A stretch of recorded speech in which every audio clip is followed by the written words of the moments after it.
திருச்சிற்றம்பலம். சாயா அன்பினை நாள்தோறும் தழைப்பவர் தாயே ஆகி வளர்த்தனை போற்றி.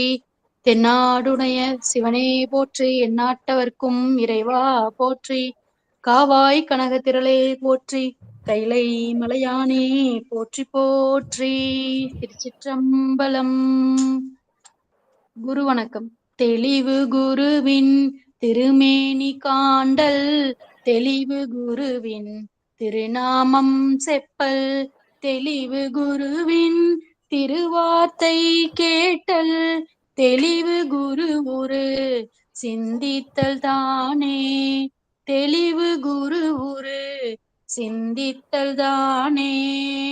கிரிஜாம்மா விநாயகர் பாடல் பாடுங்கம்மா. கிரிஜாம்மா சொல்லுங்கம்மா. விநாயகர் பாடல் பாடுங்கம்மா. சரிங்கம்மா. பிடியதன் உருவமை குழம்பைகே கரியது, வடிகொடு தனதடி வழிபடும் அவரிடர், கடி கணபதி வர அருளினன் மிகு கொடை, வடிவினர் பயில் வலிவல முறையிட. சிவாய சிற்றம்பலம். நன்றிங்கம்மா.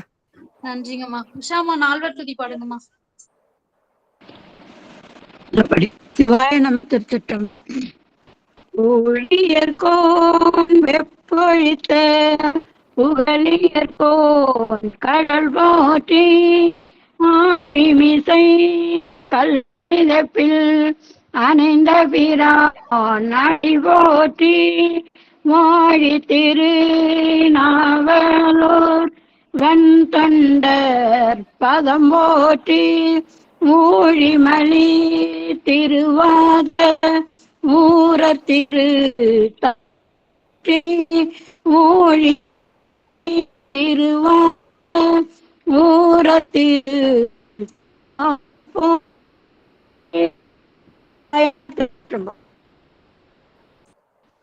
நன்றிங்கம்மா. ஐயா நீங்க தொடங்கலாங்க ஐயா. சிவாயனம். சரி. திருச்சிற்றம்பலம்.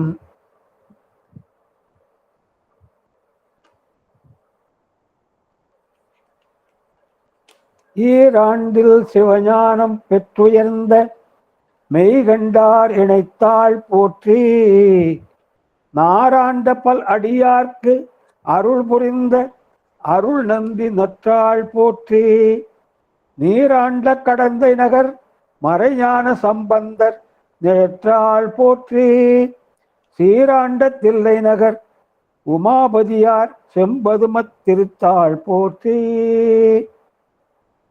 கைலாய பரம்பரையில் சிவஞான போத நெறி காட்டும் வெண்ணை பயில் வாய்மை மெய்கண்டான் சந்ததிக்கோர் மெஞ்ஞான பானுவாகி, குஜிலாரும் பொழில் திருவாவடுதுறை வாழ் குருநமச்சிவாய தேவன், சைலாதி மரபுடையோன் திருமரபு நீடூழி தழைகமாதோ, கருவாய் கிடந்துள் கழலே நினையும் கருத்துடையேன், உருவாய் தெரிந்துன்றன் நாமம் பயின்றேன் உனதருளால், திருவாய் பொலிய சிவாய நமவென்று நீரணிந்தேன், தருவாய் சிவகதினி பாதிரி புலியூர் அரணே. திருச்சிற்றம்பலம். தில்லையிலே எழுந்தருளி அருள்பாலித்து வரும் அருள்மிகு சிவகாமி அம்மை உடனுரை அருள்மிகு நடராஜ பெருமான் திருவிழிகளை மனம்மை மொழிகளால் வணங்கி, சித்தாந்த சாத்திரத்திற்கே ஆணி வேறாக திகழும் சிவஞான போதத்தை அருளிய அருள் திரு மெய்கண்ட தேவரின் திருவிழிகளை மனம்மை மொழிகளால் வணங்கி, திருவாவடுதுறை ஆதீன குரு முதல்வர் அருள் திரு நமச்சிவாய மூர்த்திகளின் திருவடிகளை மனம்மை மொழிகளால் வணங்கி, தற்போது அருளாட்சி செய்து வரும் வணக்கத்திற்குரிய குருமகா சன்னிதானம் அவர்களின் திருவடிகளை மனம்மை மொழிகளால் வணங்கி, அடியேன் 3வது தொகுப்பாக ஊத்தங்கரை மையத்திலே சித்தாந்தம் எடுப்பதற்கு அன்புடன் அனுமதி அளித்துக் கொண்டிருக்கும் வணக்கத்திற்குரிய சித்தாந்த இயக்குனர் ஐயா அவர்களின் திருவடிகளை மனம்மை மொழிகளால் வணங்கி, அதேபோல் அடியேன் ஆரணி மையத்திலே 3வது தொகுப்பாக திருமுறை எடுப்பதற்கு அன்புடன் அனுமதி அளித்துக் கொண்டிருக்கும் வணக்கத்திற்குரிய திருமுறை இயக்குனர் அவர்களின் திருவடிகளை மனமை முழா வணங்கி, எல்லாவற்றுக்கும் மேலாக இந்த அடியனுடைய கடைசி காலத்திலே இப்படி ஒரு அரிய வாய்ப்பை எனக்கு வழங்கி என் மூலம் உங்களுக்கு சில கருத்துக்களை சொல்வதற்கு ஏற்பாடு செய்த வணக்கத்துக்குரிய பிரேம அம்மையாருக்கும் வணக்கத்துக்குரிய செல்வி அம்மையாருக்கும் இதை அற்புதமான முறையில் பதிவு செய்து கொண்டு மறுநாள் அதை யூடியூப்பில் பதிவேற்றம் செய்து கொண்டு ஒரு வணக்கத்துக்குரிய சாருமதி அம்மையார் அவர்களுக்கும் உங்களோடு தோளோடு தோளாக நின்று இந்த குழுவை சிறப்பான முறையில் நடத்தி கொண்டு வரும் அடியார் பெருமக்களுக்கும் அவர்களின் திருவடிகளை மனமை விழா வணங்கி, இந்த குழுமத்திலே தினமும் பல அரிய கருத்துக்களை சொல்லி மக்களை அடியார்களை பண்படுத்தி வரும் அனைத்து பேராசிரியர் பெருமக்களின் திருவடிகளை மனமை விழா வணங்கி இப்போ நாம் பாடல் 60 சிந்திக்க இருக்கிறோம். இறைவன் வடிவம் கொள்வார் என்று சொன்னோம். நம்ம அது என்ன சொன்னாங்க, யோக சித்தர் போல அவர் வடிவம் கொள்வார் சொன்னாங்க. இதுல என்ன கேட்குறாங்க, யோக சித்தர்னா அவர்கள் தங்கள் யோக சக்தியாலே தாங்கள் நினைத்த வடிவத்தை எடுப்பார்கள். யோக சித்தர் நம்மை போல இருப்பார்கள், ஆனால் யோகத்திலே அந்த முழுமையான சக்தி கைவரப்பெற்று தாங்கள் நினைத்த உருவத்தை நினைத்த நினைத்து எடுப்பார்கள். அப்ப என்ன கேட்குறாங்க பிற மதத்தார், இறைவனும் தான் நினைத்த வடிவத்தை யோக சித்தர் போல எடுப்பான் என்றால் அவனும் யோக சித்தர் போல ஒருவன் ஆவானான்னு கேட்குறாங்க. இதுதான் இந்த பாடலுடைய கருத்து. இறைவன் தான் நினைத்த வடிவத்தை தன் சக்தியால் எடுக்கிறான் என்று நம்ம சொல்லியிருக்கோம். அதுக்கு என்ன உதாரணம் சொன்னோம், யோக சித்தர் போல அவன் தான் விரும்பிய வடிவத்தை எடுப்பான்னு சொன்னோம்.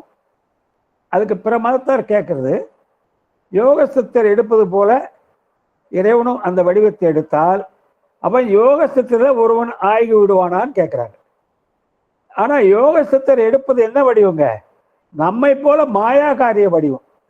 இறைவனுடைய திருவருளாலே நமக்கு எப்படி மாயாகாரிய உருவம் கொடுக்குறாரோ பெருமான், அதே போலதான் அவங்களுக்கு கொடுக்குறார். அவங்க யோக சக்தி இருக்கு, ஆனால் அவர்களுக்கு வேண்டிய உடலை அவர்களே படைத்து கொள்ளவில்லை. இறைவன் தான் அந்த உடலை படைத்து கொடுக்கிறார் அவங்களுக்கு. ஆகவே இறைவன் தான் விரும்பிய வடிவத்தை எடுத்தாலும் தன் சக்தியின் மூலம் அவன் யோக சித்தரில் ஒருவன் ஆக மாட்டான். ஏனென்றால் யோக சித்தர் கொள்ளுவது மாயாக்காரிய வடிவம். அந்த உருவமும் இறைவனால் கொடுக்கப்படுகிறது. ஆனால் இறைவன் எடுக்கிற வடிவம் தன்னுடைய சக்தியாலே சங்கற்ப மாத்திரையால், நினைப்பு தான். பெருமான் இப்படி நினைச்சாருன்னா இது இப்படி ஆகுகன்னா ஆகிடும், இது இப்படி அழிகன்னா அழிடும். அப்படி எடுக்கிற பெருமான் யோக சித்தத்தில் ஒருவன் ஆக மாட்டான். ஏனென்றால் அவங்க இருக்குது மாயாக்காரிய வடிவம். அதுக்கு இறைவன் தான் அவர்களுக்கு உருவத்தை கொடுக்கிறார் சொல்றோம். அவன் ஒப்பாரும் மிக்காரும் இல்லாத தலைவன். பெருமான் எப்படிப்பட்டவர்னா ஒப்பாரும் மிக்காரும் இல்லாத தலைவன். அப்படி என்ன அர்த்தம்னா, அவனுக்கு ஒத்த சக்தி உடையவர் யாருமே இல்லை. பெருமானுக்கு நிகரான சக்தி உடையவர் யாருமே கிடையாது. அதே மாதிரி அவனை விட சக்தி அதிகமாக உள்ளவர் யாரும் கிடையாது. அதான் ஒப்பாரும் மிக்காரும்னா அவருக்கு இணையாக யாரும் சொல்ல முடியாது. அவரை விட பெருமானை விட அதிகமாக சக்தி உடையவர் யாரும் சொல்ல முடியாது. அவருக்கு நிகர் அவர்தான், அவருக்கு இணை அவர்தான். அதனால்தான் திருமூலர் என்ன சொல்றார், சிவனோடுக்கும் தெய்வம் தேடினும் இல்லை, அவனோடு பார் இங்கு யாவரும் இல்லை, புவனம் கடந்தன்று பொன்னொழி மின்னும் தவன சடைமுடி தாமரையானே என்று திருமுருகர் அருள்கிறார். ஆகவே சிவனோடு ஒத்த தெய்வம் யாருமே கிடையாது. அவருக்கு இணை அவர்தான், அவருக்கு மேலே யாரும் கிடையாது. ஆகவே இறைவன் தன்னுடைய சக்தியாலே தான் விரும்பிய வடிவத்தை எடுத்தாலும் சங்கற்ப மாத்திரை தான். அவருக்கு உருவத்தை படைத்து கொடுக்க வேற யாரும் கிடையாது. இறைவன் உருவம் எடுக்கிறார்னா தான் நினைத்ததை அப்படியே எடுக்கிறார். அவருக்கு மேல ஒருத்தர் இருந்து அந்த உருவத்தை படைத்து கொடுக்குற ஆள் கிடையாது. ஆனால் யோக சித்தர் எடுப்பது நினைத்த உருவத்தை எடுக்கிறாங்க, ஆனால் அவர்கள் கொள்வது மாயாக்காரிய வடிவம். அது இறைவனுடைய அருளால அவங்களுக்கு கிடைக்குது. ஆகவே அவங்க யோக சித்தர்ல ஒருவன் ஆக மாட்டான் அப்படின்ட்டாங்க. 60ஆம் பாடம் இருந்தாங்க. 61 இறைவனுக்கு உருவத்திருமேனி இருக்குது, அப்ப நம்மை போல ஒருவனான்னு கேட்கிறாங்க. இறைவனுக்கு உருவத்திருமேனி இருக்குன்னு சொல்றீங்க, அது கொண்டு அவன் நம்மை போல ஒருவன் ஆவானா அப்படின்றாங்க. அதுவும் இல்லை. ஏனென்றால் நமக்கு உள்ள வடிவம் மாயா காரிய வடிவம். மாயையிலிருந்து இறைவனாலே தனு கரண புவன போகங்கள் படைத்து கொடுக்கப்படுது. அது அழியக்கூடியது. இந்த உடல் இந்த உயிரோடு சேர்த்து வச்சிருக்கார். இப்போ இந்த உயிருக்கு இந்த உடலை சேர்த்து வச்சிருக்கார். ஒரு குறிப்பிட்ட காலம் வரை இந்த உயிரானது இந்த உடலில் தங்கி செயல்படும், உரிய வினைகளை அனுபவிக்கும், இன்பத் துன்பங்களை அனுபவிக்கும். ஆனால் அந்த குறிப்பிட்ட காலம் முடிஞ்சதும் இந்த உடல்லாம் அழியிடும். தனு கரண புவன போகங்கள் அழியிடும். இந்த உயிருக்கு இன்னொரு பிறவியை கொடுப்பார். அதான் நான் சொன்ன முக்கியமா, தனு கரணம் தான் அழியும், புவனம் அழியாது. நம்ம வழக்கமா தனு கரண புவன போகங்களை படைக்கிறார் இறைவன், தனு கரண புவன போகங்களை அழிக்கிறார் இறைவன் சொன்னாலும் உண்மையிலே அவர் படைக்கிறது தனு கரணத்தான் படைக்கிறார். இப்போ நாளைக்கே நான் இறந்து விட்டால் என்னுடைய தனு போயிடும். தனு என்றால் உடம்பு போயிடும், என்னுடைய கருவிகள் போயிடும். ஆனால் புவனம் இங்கே தான் இருக்கும். இந்த புவனம் எப்போ அழியும்னா முற்றழிப்புன்றாங்க. அதுதான் டோட்டல் டிஸ்ட்ரக்ஷன். எதுவுமே இருக்காது, மிஞ்சி இருக்காது. அப்போதான் அந்த புவனம் அழியும். ஆகவே அவன் நம்மை போல ஒருவன் அல்ல. நம்மளது மாயாக்காரிய வடிவம். நம்ம ஆணவத்தால் பற்றப்பட்டிருக்கோம். இயற்கையாகவே நம்ம என்ன ஆகுது, ஆணவத்தோட பற்றப்பட்டிருக்கோம். அது ஏங்க எப்படின்னா, எப்படி ஆணவம் இறைவன் நம்ம பற்றி இருக்குன்னா அதுக்கு என்ன காரணம்னா காரணமே சொல்ல முடியல. அதாவதுங்க, ஆணவம் சடம், அறிவில்லாதது. அது தானே வந்து ஒரு உயிரை, இந்த உயிரை பற்ற வேண்டும் என்று பற்றாது. ஏனென்றால் அதுக்கு அறிவில்லாத சடம். அது நாம போய் இந்த உயிரை பற்ற வேண்டும் என்று நினைச்சு அது வந்து பற்றாது. இந்த உயிர் இருக்க நாம இருக்குமே, நமக்கு சிற்றறிவு உள்ளது. நமக்கும் ஒரு கேடு தரும் பொருளை நம்ம சேர மாட்டோம். இந்த ஆணவம் கேடு தரும் பொருள். நம்முடைய அனைத்து துன்பங்களுக்கு காரணம் யான் எனது என்ற ஆணவம் தான். அப்போ நம்ம என்ன செய்யறோம், நமக்கு ஒரு துன்பம் தரும் பொருளை நம்ம போய் சேர மாட்டோம். இறைவன் இருக்கார் அடுத்தது. அவர் பெரும் கருணையாளர். அவர் ஒரு கேடு தரும் பொருளை நம்மோடு சேர்த்திருக்க மாட்டார். இந்த உயிர்களுக்கு ஆணவத்தை சேர்த்து வச்சு துன்பப்படுறதுன்னு அவர் பண்ணியிருக்க மாட்டார். அப்ப என்னங்க, எப்ப பிடிச்சது ஆணவம்னா அது அப்படிதான். உயிர் எப்போ உண்டோ அப்பயே ஆணவம் இருக்குன்ட்டார். உயிர் என்று எப்பொழுது இருக்கோ அப்பொழுதே அந்த ஆணவம் அந்த உயிரை பற்றி இருக்குன்ட்டாங்க. நம்ம ஆணவத்தால பற்றப்பட்டவங்க.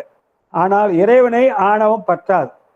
அதுக்கு என்ன உதாரணம் சொல்றாங்க, கடல் வெளி, கடல்ல இருக்க நீர், உப்பு. இப்போ நம்ம நினைக்கிறோம் கடல் வந்து கடல் ஓட்டில கடல் இருக்கு, பூமியில இருக்கிறதா நினைக்கிறோம். ஆனால் அந்த பூமிக்கு இடம் தர்றது எதுங்க, ஆகாயம். கடல் நீர் பூமியில இருந்தாலும் அந்த பூமிக்கு இடம் தர்றது ஆகாயம். ஆகவே கடல் வெளின்னா ஆகாயம்னு அர்த்தம். இப்போ கடல் வெளியில தண்ணி இருக்கு. இந்த உப்பானது ஆகாயத்தை பற்ற முடியாம கடல் இருக்க தண்ணீரை தான் பற்றுது. அப்ப இறைவன் ஆகாயத்தை போன்று சூக்கும சித்தானவன். அவனை ஆணவம் பற்றாது. ஆனால் சூழ சித்தாக இருக்க இந்த உயிர்களை பற்று. எப்படி தண்ணி உப்பானது ஆகாயத்தை பற்ற முடியாமல் அதில் கடலில் உள்ள தண்ணீரை பற்றுகிறதோ அது போன்ற ஆணவம் இறைவனை பற்றாது. அதனால்தான் அவர் நிர்மலன்ட்டாங்க, வினையின் நீங்கியவன்ட்டாங்க. அவருக்கு வினை, அதாவது ஆணவம் கிடையாது, வினையும் கிடையாது. அவருக்கு வினை கிடையாதுன்னா இருக்கு. அவர் செய்யற தொழிலாம் 5 தொழில் செய்கிறாரு. ஆனால் எப்போ வினை வந்து நம்மளுக்கு பயன் கொடுக்குன்னாங்க, நமக்கு என்று ஒரு செயலை செய்யும் போதுதான் அது நல்வனையா தீவனையா முடியும். ஆனா இறைவன் செய்யறது அவருக்காக செய்யல. இந்த உயிர்கள் கேவலத்தில் இருந்து சகல நிலைக்கு வந்து கொஞ்சம் கொஞ்சமாக பக்குவப்பட்டு, ஒவ்வொரு பிறவிலும் கொஞ்சம் பக்குவப்பட்டு ஆணவம் தேய்ந்து முடிவிலே தன் திருவடி அடைய வேண்டும். அதுதான் அவருடைய விருப்பம். ஆகவே அவர் செய்வது அருட்செயல். அவர் தனக்காக எதுவும் செய்யல. ஆகவே நம்மெல்லாம் ஆணவத்தால் பற்றப்பட்டவங்க. அவர் ஆணவத்தாலே பற்றப்படாதவர். நம்முடைய அனைத்து கேடுகளுக்கும் காரணம் யான் எனது என்னும் ஆணவம்தான். ஆகவே இறைவன் நென்மலன், மலம் இல்லாதவன். அவருடைய உருவம் மாயையால் ஆனதென்று, நம்ம உருவம் மாயையால ஆனது. மாயைனா ஒரு ஆற்றல் மிக்க சக்தி, அது இறைவனுடைய வைப்பு சக்தி. அதிலிருந்து தான் நமக்கு படைத்து கொடுக்கிறார். ஆனால் இறைவனுடைய உருவம் மாயால ஆனதில்லை. அவர் தன்னுடைய சக்தியால் தான் வேண்டிய உருவத்தை எடுத்துக்கொள்கிறார். ஆகவே இறைவன் உருவ திருமேனி கொண்டிருப்பதாலே அவன் நம்மில் ஒருவன் இல்லைன்ட்டார். அவன் நம்ம போல ஒருவன் இல்லை அப்படின்ட்டார். அடுத்து 62ஆம் பாட்டுங்க. பிற மதத்தார் சொல்றாங்க இறைவனுக்கு உருவம் கொள்ளுதல் பொருந்தாது, அருவம்தான் பொருந்துன்றாங்க. அதையும் மறுக்கிறாங்க. இறைவனுக்கு 3 உருவம் இருக்குங்க. அருவம், அருவுருவம், உருவம் 3 இருக்கு அவருக்கு.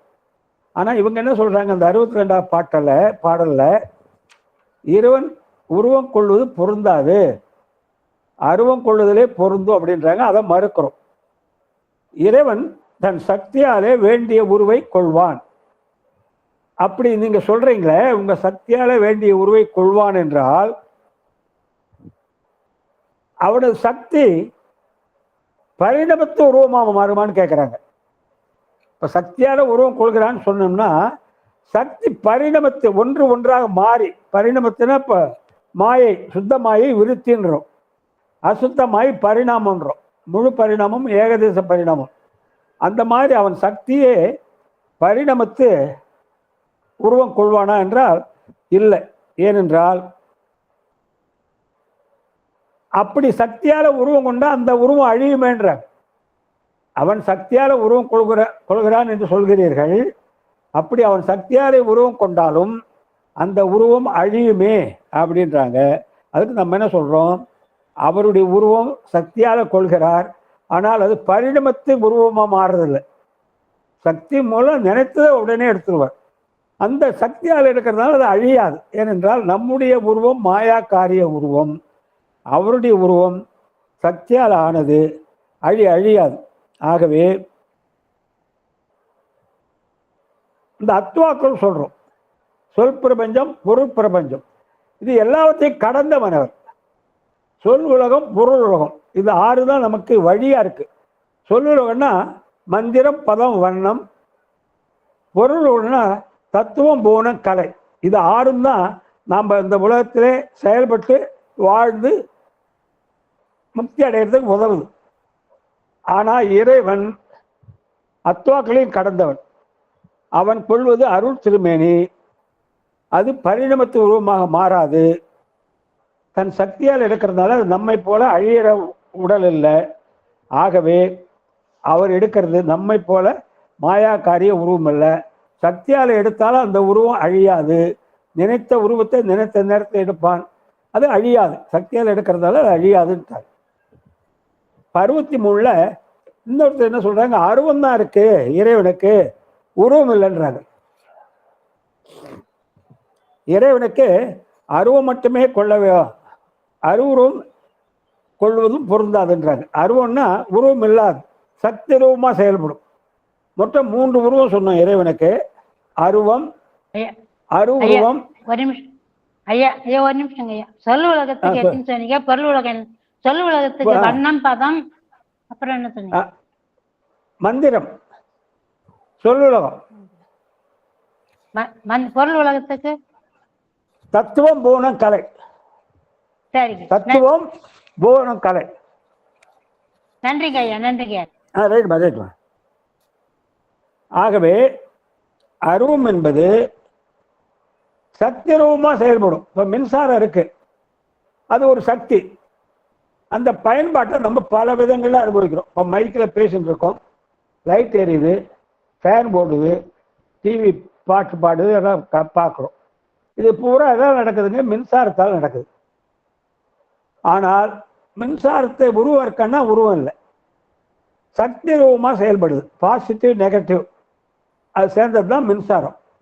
அது மாதிரி அருவம் என்றால் சக்தி ரூபமாக இருக்கும். எப்படி இப்போ மாயை ஆற்றல் வடிவில் சக்தியாக இருக்குன்னு சொல்கிறோமோ, அது மாதிரி இந்த அருவம் என்பது சக்தி ரூபமாக இருந்து செயல்படும். ஆகவே அருவம் மட்டுமே கொள்வது பொருந்தும், உருவம் அதுவும் பொருந்தும் அப்படின்னு ரெண்டு தான் கொள்ள முடியும், உருவம் கொள்ள மாட்டாருன்றார். அருவம் மட்டுமே கொள்வது பொருந்தும், உருவம் மட்டும் கொள்வது பொருந்தாதுன்றாங்க. அருவம் கொள்ளுவாருன்னு உண்மை ஒத்துக்கிறோம், உருவம் இல்லை முடியாதுன்றாங்க. அதுதான் நம்ம மறுக்கிறோம். பெருமான் 3 வித உருவங்களை எடுக்கிறாரு. இந்த உலகத்தில் உள்ள பொருள்லாம் பார்த்தீங்கன்னா இந்த 3 ஏதாவது ஒன்றா தான் இருக்கும். ஒன்று அருவமாக இருக்கும், அது உருவமாக இருக்கும். உலகத்தில் உள்ள பொருள் எல்லாம் பார்த்தீங்கன்னா அப்போ ஆகாயம் அருவங்க, நிலம் உருவம், இது 2ஆக தான் இருக்கும். இதுலேருந்து அருவத்திலேருந்து உருவம் வருக்குள்ள உருவம் நடுவில் வந்துடும். அருவத்திலிருந்து உருவம் வரும்போது நடுவில் ஒரு அருவுருவம் என்ற வடிவம் வந்துடும். ஆகவே இது ஒன்று மற்றொன்று ஆகாது. அருவமாக இருக்கிற ஆகாயம் உருவமாக மாறாது, உருவமாக இருக்கிற நிலம் அருவமாக இருக்கிற ஆகாயம் ஆகாது. ஆகவே ஒவ்வொன்றுக்கும் ஒரு கேரக்டர் இருக்கு. அதுக்கு என்ன உதாரணம் சொல்றாங்க? பெருமான் 3 வடிவம் எடுக்கிறது என்ன உதாரணம் சொல்றாங்கன்னா, அருவமாக இருக்கார், உருவமாக இருக்கார், உருவம். இதுக்கு என்ன சொல்றாங்க?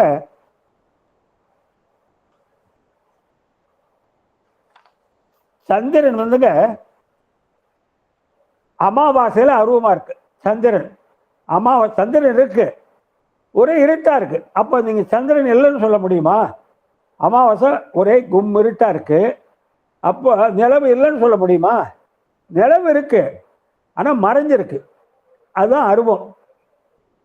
வளர்பிறை நாட்களில் என்ன ஆகுதுங்க? 1ஆம் பிறை 2ஆம் பிறை அப்படியே கொஞ்சம் கொஞ்சமாக வளருது. 15 நாளில் போச்சுன்னா பௌர்ணமி ஆயிடுது.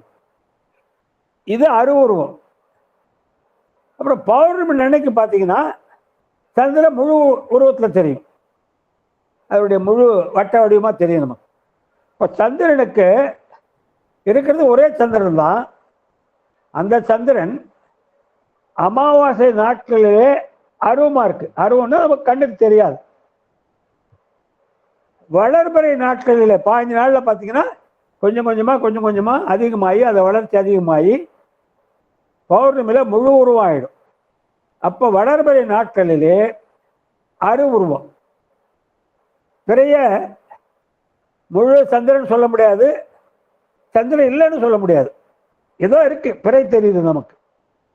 பௌர்ணமியில் முழு உருவம் தெரியுது. இது போன்று இறைவனும் அருவமாக இருக்கிறான், உருவமாக இருக்கிறான், உருவமாக இருக்கிறான். இது 3க்கு என்ன சொல்றாங்க உதாரணம்? அருவன்னா சக்தி வடிவாக செய்கிறார். பரமசிவன் பராசக்தி மேலே இருக்கார், தத்துவம் உங்களுக்கு மேலே இருக்கார். அப்புறம் ஆதிசிவன் ஆதிசக்தியாக வருகிறார்.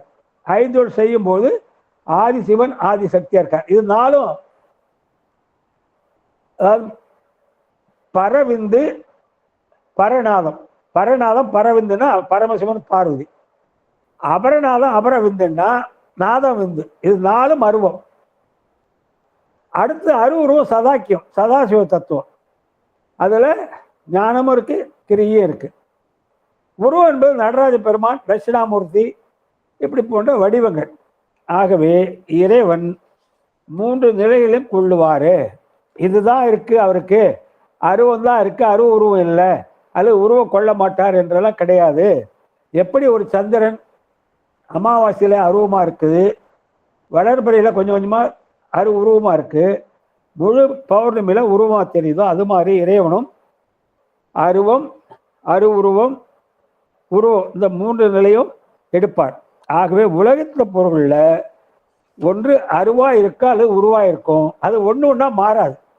சந்திரன் போல ஆகாயம் அருவமாக இருக்கிற ஆகாயம் உருவமாக மாறாது, உருவமாக இருக்கிற நிலம் அருவமாக மாறாது. ஆனால் முதல்வன் 3 நிலைகளே எடுக்க வல்லவன். ஆகவே அவன் இப்படி தான் இருப்பான்னு சொல்ல முடியாது. இறைவன் அருவமாக தான் இருக்காரு, உருவமாக இருக்காரு, உருவமாக இருக்காரு சொல்ல முடியாது. அவர் 3 நிலைகளில் இருக்கார். ஆகவே அவருடைய வடிவம் நம்முடைய வடிவம் போல மாயாக்காரிய வடிவம் இல்லை. சக்தியால் கொள்வதாலே வேண்டிய உருவை எடுக்கிறாரு, 3 உருவம் எடுக்கிறார். அப்புறம் 64ஆம் பாட்டில் என்ன சொல்றாங்க? உருவ கொள்வதாலே இறைவன் மாறுதல் அல்லது அழிவு அடைவானன்றாங்க. இப்ப என்ன சொல்றாங்க, நம்மை போல உருவம் எடுக்கிறான்னு சொல்றீங்க, நம்ம உருவம் அழியுது போல அவருடைய உருவம் அழியுமானா, அவர் சொல் உலகம் பொருள் உலகம் கடந்தவர், அப்பாற்பட்டவர், எல்லாத்துக்கும் மேல இருக்கிறார்.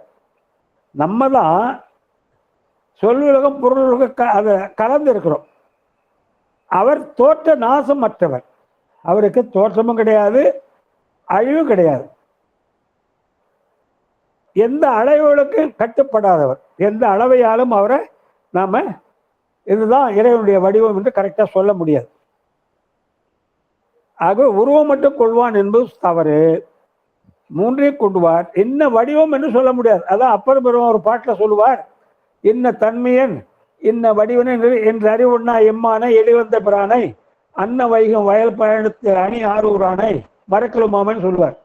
இறைவனை அவர் இப்படித்தான் இருப்பார் சொல்ல முடியாது, எந்த வடிவிலும் இருப்பார். அவரே உருவம் நம்மை போல உருவமா இருப்பாரு, அல்ல அருவுருவமா இருப்பாரு, அருவமா இருப்பார், இப்படி எதுவுமே சொல்ல முடியாது. ஆகவே அவர் நம்ம உருவம் போல அழியாத அவர் உருவம் அருள் திருமேனி. அதுக்கு என்ன சொல்றாங்க, அவர் எடுப்பது அருள் திருமேனின்றார். நம்ம எடுக்கிறது என்னன்னா மாயிலிருந்து தோன்றிய அழியக்கூடிய திருமேனி, நம்மளுக்கு அழியக்கூடியது. அவர் எடுப்பது அருள் திருமேனி. அருள்னா சக்தி, தன்னுடைய சக்தியால தான் கொள்வதாலே அவருக்கு அழிவு கிடையாது, தோற்ற நாசம் அற்றவர். ஆகவே நம்மை போல அவர் அருவம் எடுக்கிறாரு, உருவம் எடுக்கிறாரு, உருவம் எடுக்கிறாரு, நம்மை போல ஒப்பிட முடியாது. நம்முடைய நிலைய வேற, பெருமானுடைய நிலை வேற. ஆகவே அவரை நம்மோடு ஒப்பிடக்கூடாது. இதுக்கு என்ன சொல்றாங்க, ஒரு விதை எடுத்துங்க, ஒரு ஆலமர விதை. அந்த விதையில ஒரு பெரிய ஆலமரம் தோன்றக்கூடிய ஆற்றல் அந்த விதையில மறைஞ்சிருக்கு.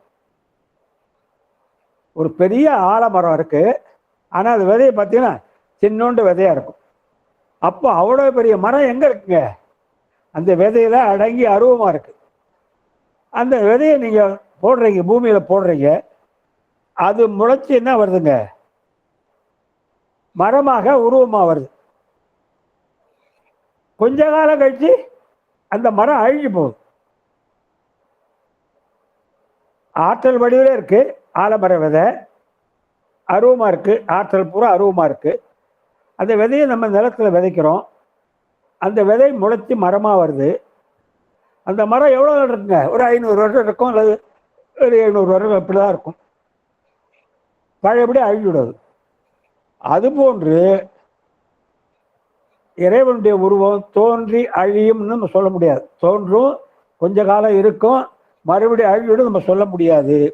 ஏனென்றால் அவன் அனாதி முத்த சித்திருவானவன், தோற்றமும் அழிவும் இல்லாது போல அவனுக்கு அளவுகளால் அடக்கப்படாதவன். அவருடைய உருவம் எதுக்கு கட்டுப்படாது, இந்த மூன்றுலையும் வராது, மூன்று சேர்ந்த வடிவம் அப்படின்ட்டாங்க. 65ஆம் பாடல்ல உயிரில் வினைக்கு ஏற்ப இறைவன் அவைகளுக்கு தனு கர்ண புவன புவங்களை படைக்கிறார். இப்போ அதான் சொன்னேன் நான், இப்போ நான் நாளைக்கே இறந்து விட்டால் இது தனு தான் போகும், கரணம் போகும், ஆனால் உலகம் இங்கே தான் இருக்கும். நம்ம சொல்லக்குள்ள என்ன சொல்கிறோம், உயிர்கள் வினைக்கு ஏற்ப இறைவன் தனு கர்ண புவன புவங்களை படைக்கிறார் சொல்கிறோம். மாயிலிருந்து படைத்து கொடுக்குறார். எதுக்கு கொடுக்குறாருன்னா, ஒவ்வொரு பிறவியிலும் இந்த உயிரானது கொஞ்சம் கொஞ்சமாக பக்குவப்பட்டு முடிவிலே தன் திருவடி அடைய வேண்டும். ஆகவே உயிர்கள் மீது உள்ள கருணையாலே அவர் எது செய்கிறார், இந்த படைத்தல் காத்தல்லாம் எதுக்கு செய்கிறாருன்னா, அவருக்கு ஒரு லாபம் கிடையாது. உயிர்கள் மேல் உள்ள கருணையாலே அவர் அவைகளுக்கு வேண்டிய வினைக்கு ஏற்ப, எல்லா இடத்துலையும் நம்ம வினைக்கு ஏற்பன்னு வச்சுக்கணுங்க. எல்லா இடத்துலையும் நமக்கு நடக்கிறது எல்லாமே நம்ம வினைக்கு ஏற்படலாம். நமக்கு தான் வினை இருக்குது. அதான் சொன்னேன், எப்பொழுதுமே தனக்கு என்று ஒரு செயலை செய்யும் போது தான் அது தீய செயலாக மாறும். நமக்கு ஏதாவது ஒரு பொருள் வேண்டும் என்று நம்ம ஒரு தவறான வழியை கடைபிடிப்போம், அப்போ அது தீய வினையாக போயிடும். ஆனால் இறைவனுக்கு அப்படிப்பட்ட தனக்கு என்று செய்கிற வேலை கிடையாது. இந்த உயிர்களுக்கு செய்கிறதெல்லாம் ஐந்தூள் ஆற்றுகிறார். படைத்தல், காத்தல், அழித்தல், மறைத்தல், அருளெல்லாம் செய்கிறாரு. அவர் தொழில் செய்தாலும் அவர் செய்வது அருட்செயல். நமக்கு என்ன வேண்டுமோ அதை கொடுக்குறார். கேவலத்தில் இருக்க உயிரை எடுத்து சகலத்துக்கு கொண்டு வரார். சகலத்தில் ஒரே பிரிவில் உயிர் முக்தி அடையாது. ஏன்னா ஒரே பிரிவில் நம்ம பக்குவம் அடைய மாட்டோம். நமக்கு எப்படின்னா படிப்படியாக தான் நம்ம முன்னேறுவோம். இந்த உயிரானது படிப்படியாக தான் முன்னேற முடியும். ஆகவே அவர் செய்கிற தொழிலாம் அருட்தொழில்கள். நம்ம செய்துதான் தீவினையாக மாறும், அவர் செய்து தீவினையாக மாறாது. ஏன் இப்படி தொடர்ந்து படைக்கிறார்னா, அப்படி படைச்சாதான் நம்ம ஒவ்வொரு பிறவிலும் கொஞ்சம் கொஞ்சமாக அனுபவிச்சு இந்த எல்லா பிறவிலும் நம்ம என்ன செய்கிறோங்க, எல்லா பிறவிலும் நம்ம என்ன செய்கிறோம், உண்கிறோம், உறங்குகிறோம், இனப்பெருக்க செய்கிறோம். 7 பிறவி இருக்கு. தேவர்கள், மனிதர்கள், விலங்குகள், பறவைகள், ஊர்வன, நீர்வாழ்வன, தாவரன்னு 7 பிறவி இருக்கு. நமக்கு ஏதோ வினைக்கேற்ப ஒரு பிறவை கொடுக்குறார். ஆனால் பொதுவாக நமக்கெல்லாம் இப்போ நம்மெல்லாம் கொஞ்சம் கொஞ்சமாக பக்குவப்பட்டு வர்றதுனால நமக்கு அடுத்த பிறகு மனித பிறகு தான் கொடுப்பார். ஏனென்றால் நம்மெல்லாம் அவருடைய பெருமையை பேசுகிறோம், அவருடைய புகழை பாடுகிறோம், சதா சர்வகாலமும் அவர் நினைப்பாக இருக்கிறோம். ஆகவே நமக்கெல்லாம் கட்டாயம் அடுத்த பிறகு மனித பிறகு தான் கொடுப்பாரு. நம்மை போன்ற அடியார்கள் தீமையை செய்ய மாட்டோம். ஏன்னா நமக்கு தெரியும், இந்த மாதிரி சாத்திரம்லாம் படிக்கிறதுனால நம்ம தீமை செய்தால் நமக்கு அடுத்த பிறகு ஏதாவது ஒரு துன்பம் ஒருமை என்று சொல்லி நம்ம தீமையை செய்ய மாட்டோம். ஆகவே அவர் ஏன் இந்த 5 வேளை செய்கிறார்னா, கேவலம் இருக்கிற அந்த நிலையில இருந்த உயிர்களை ஆணவத்தோடு கிடக்குது, அதிலிருந்து எடுத்து வினைக்கு ஏற்ப முதல் பிறவி எப்படின்னு கேட்டால், முதல் பிறவி சூக்கம் உடம்பை கொடுக்குறார்.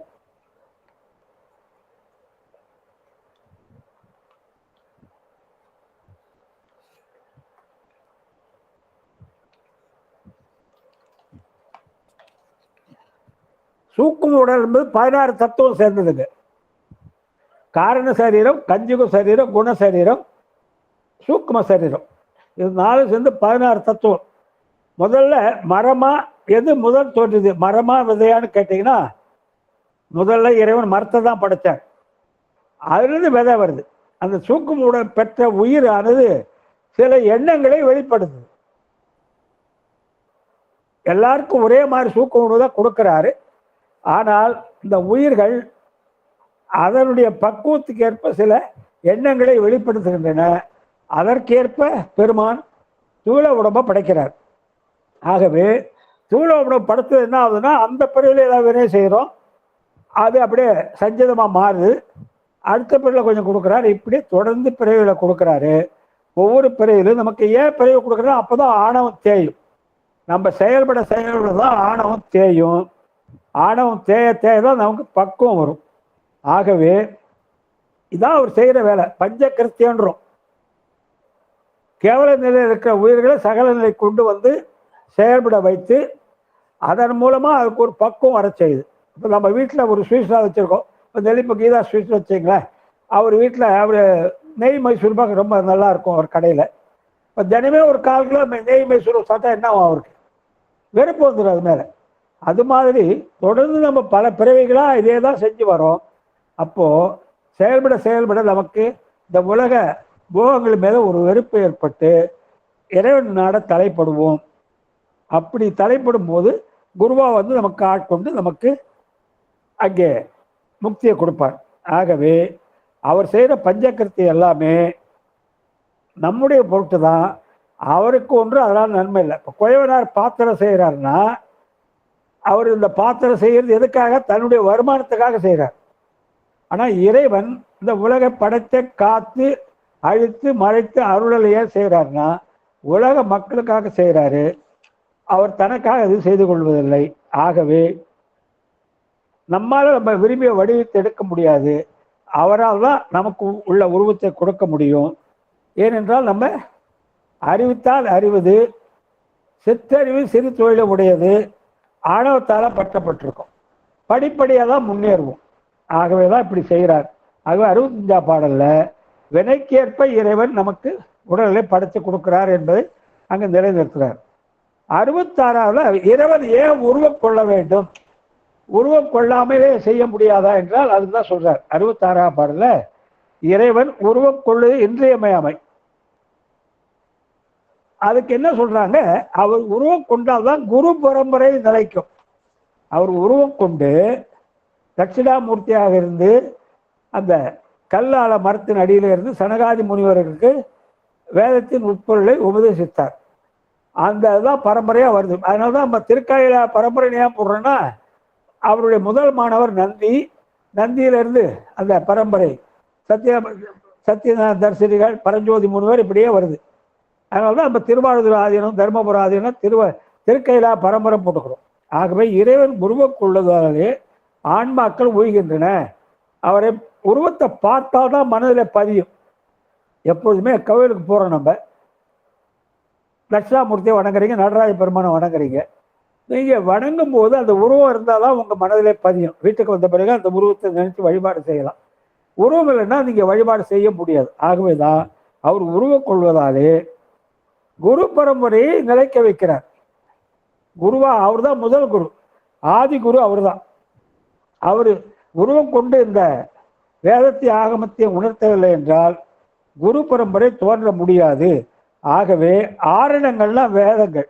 பெருமான் குரு பரம்பரை எப்படி தோற்றுவிக்கிறாருன்னா, ஆரணங்கள்னா வேதங்கள், ஆகமங்கள்னா சிவாகமங்கள். இதை தான் அவர் சனகாதி முனிவருக்கு அங்கே உபதேசிக்கிறார். அதுலேருந்து அந்த பரம்பரை தழைத்து வருது. இப்போ நம்ம குரு பரம்பரை தழைத்து வர்றதுனால நம்ம அந்த குருவுடைய இன்றியமையாமை உணரப்படுது. அப்போ ஆகவே ஒரு உருவம் கொள்வது இந்த குரு பரம்பரை நிலைப்பதற்காக. உருவம் கொள்ளாவிடில் அவரை நம்ம உணர்ந்து வழிபட முடியாது. ஆகவே உயிர்களுக்கு குரு பரம்பரை நிலைக்க வைக்க இறைவன் உருவம் கொள்வது அவசியமாவது.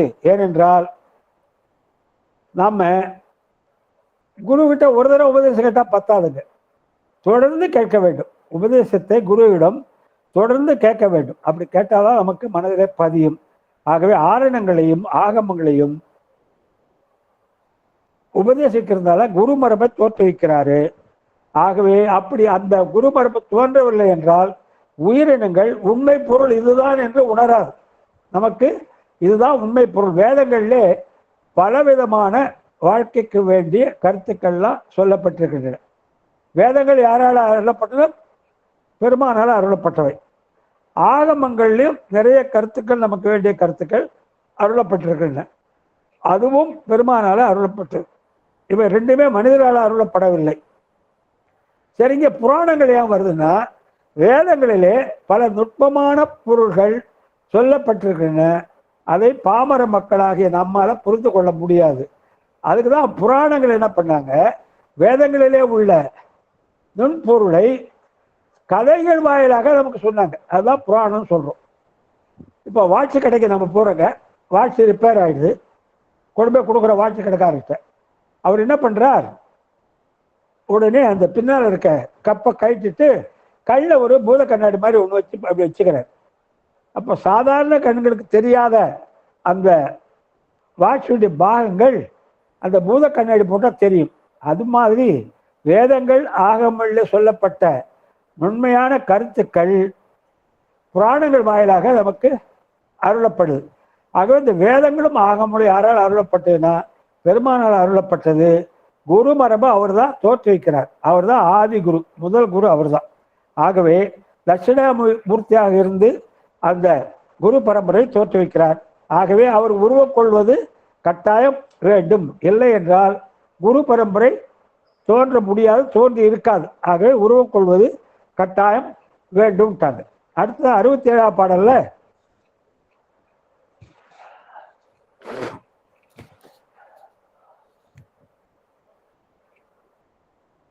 இறைவனுடைய திருமேனி, அவருடைய இருப்பிடம், திருமேனியில் தோன்றுவன, அவன் ஆற்றும் ஐந்தொழில் எல்லாம் அருளுட்டும். அதாவதுங்க, கல்கண்டை நீங்க எந்த பக்கம் சாப்பிட்டாலும் திட்டிக்கும். அது மாதிரி பெருமானுடைய எல்லாமே அருள். அவருடைய உடல் அருள், அவர் உடல்ல இருக்க உறுப்புகள் அருள், அவர் சூடி இருக்கிற அந்த கையில வச்சிருக்கார மழு சூலம்லாம் அதெல்லாம் அருள், ஆடை அணிகலங்க அணிஞ்சிருக்காரு அதெல்லாம் அருள், அவர் இருக்கிற இடம் எல்லாமே அருள். ஆகவே என்ன சொல்றாங்க, இறைவன் திருமேனி இருப்பிடம் திருமேனியில் தோன்றுவன அவன் ஆற்றும் ஐந்தொழில் அனைத்தும் அருளே. இதெல்லாம் எதுக்கு பண்றார்? எல்லாமே உயிர்கள் மேல் உள்ள கருணையால பண்ணுகிறான்னு சொல்லிட்டோம். ஆகவே எல்லாமே அருள். அவருடைய எல்லாம் அவருடைய உடல் உறுப்பு அந்த நிறைய கொடுத்துருக்கேன் உங்களுக்கு. அந்த உடல் உறுப்புகள் என்னென்னு உங்களுக்கு விவரமாக கொடுத்துருக்கேன். அங்கங்கள், தசாங்கம், பிரத்யங்கம் இப்படின்னு நிறைய செய்தி அங்கே கொடுத்துருக்கிறேன். அதை நீங்க பார்த்தீங்கன்னா தெரியும்.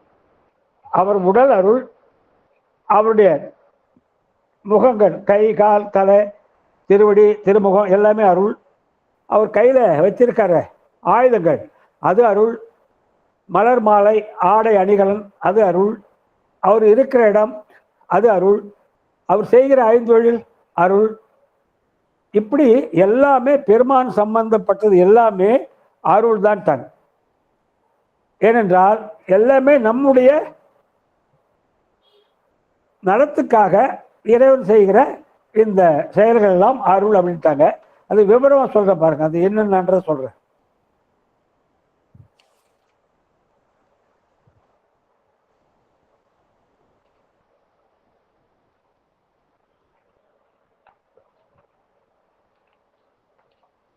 உருன்னா திருமேனிங்க, இறைவன் உருன்னா தலை முகம் இருதயம் இதெல்லாம் உள்ளது. அடுத்ததாக குணங்கள். இறைவனுக்கு என் குணங்கள் இருக்கு. என்னென்னங்க? தன்வயம் உடைமை, இயற்கை உணர்வு உடைமை, தூய உடம்பு உள்ளது, வரம்பில் இன்ப உடைமை, இயல்பாக பாசங்களிலிருந்து நீங்கியது, முடிவில் ஆற்றல் உடைமை, பேரருள் உடைமை, முற்று உணர்வு. இது எல்லாமே அருள். என்கூட இருக்க அதுவும் அருள். கர்மம், கர்மம்னா அவர் செய்கிற தொழில் ஐந்தொழில் அதுவும் அருள். கர சரணாதினா உடல் உறுப்புகள், அதுக்கு பேர் பிரத்யங்கன்றாங்க. உடல் உறுப்புகளுக்கு என்ன சொல்றாங்க? பிரத்யங்கன்றாங்க. அதுக்கு என்னன்னா திருக்கை, திருவடி, திருக்கண், திருமூக்கு, திருச்செவி, திருக்கண்டம், திருமார்பு, திருத்தோள், நாபி, திருவிரல் எல்லாமே அருள் உடல் உறுப்புகள். சாங்கம்னா அங்கத்துடன் கூடியது, அதாவது உறுப்பை விட்டு நீங்காது இருக்கும் எப்போது. என்னன்னா மான், மழு, சூலம் இதெல்லாம் அவர் பெருமானை விட்டு எப்பொழுதும் நீங்காது. சிவபெருமான் என்று ஒரு உருவத்தை நீங்க பார்த்தீங்கன்னா இந்த மான் கையில இருக்கும், மழு கையில இருக்கும், சூலம் கையில இருக்கும். இதுல 10 பொருள் சொல்றாங்க. பெருமானுடைய கையில இருக்கிற பொருள் 10 சொல்றாங்க. சூலமுங்க அது 3 தொழிலை குறிக்கிறதுக்கு 3 சக்திகள். ஏன் 3 இருக்கு? சூலம்னா இச்சா சக்தி, ஞான சக்தி, கிரியா சக்தி. அதை 3 குறிக்கிறதுக்காக பெருமான் கையில இருக்க சூலம் 3 தலை உள்ளதா இருக்கு. அது 3 தொழிலுக்கு இச்சா சக்தி, ஞான சக்தி, கிரியா. அதாவது எந்த தொழிலை செய்வதற்கும் விருப்பம் வேண்டும், அந்த தொழிலை செய்வதற்குரிய அறிவு வேண்டும், அந்த தொழிலை செய்து முடிக்கிற ஆற்றல் வேண்டும். அதை குறிக்கிறது தான் உங்களுக்கு சூலம். அப்புறம் பரசு அது சத்தியத்தை குறிக்குது. வாழ் பிரதாபம், பிரதாபம்னா பெருமை. வச்சிரம் தன்னையாவது தன் செயலையாவது எவரும் வெல்ல முடியாது. வஜ்ரம்னா வஜ்ரம் இப்போ என்ன சொல்றாங்க? அந்த வஜ்ராதி செய்யறான்ல இந்திரன், ஒரு ததீச முனிவருடைய எலும்பு, அது யாராலும் வெல்ல முடியாத ஆயுதம்ன்றாங்க. வஜ்ரம் தன்னையாவது தன் செயலையாவது எவரும் வெல்ல முடியாது அப்படி உள்ள அந்த வஜ்ரம். அபயமுத்திரை, அபயமுத்திரன் அனுகிரகம், நான் காக்கிறேன் என்றது. நாகம் என்பது சுத்த மாயை, பாசம் என்பது அதோ மாயை, அங்குசம் என்பது வியாபகம் விரிவு. பெருமான் உலகத்திலே ஆகாயம் போல விரிந்திருக்கிறார். கண்டை ஒலி அது நாதம், அக்னி பாச சங்காரம். உபாங்கம் என்றால் அங்கத்தின் சமீபத்தில் இருப்பவை. உபாங்கம் என்றால் அங்கத்தின் சமீபத்தில் ஆடைகள், மாலை, அணிகலன் எல்லாமே அருள். ஆனாலும் இப்படி இருந்தா இருந்தவுடன் பெருமான் அசிந்துதன். அசிந்ததனா நம் சிந்தனைக்கு எட்டாதவன். சிந்ததுனா சிந்தனைக்கு எட்டுபவன். அசிந்ததன் என்றால் பெருமான் நம்முடைய சிந்தனைக்கு எட்டாதவன். ஆகவே பெருமானுடைய எல்லாமே அருள் தான். அவருடைய உடல் உறுப்புகள், சூடி இருக்கிற மலர் மாலை ஆடைகள், கையில் வைத்திருக்கிற அந்த படைக்கலங்கள், இருக்கிற இடம் எல்லாமே அருள் அப்படின்ட்டார். அடுத்ததாக 68 பாடல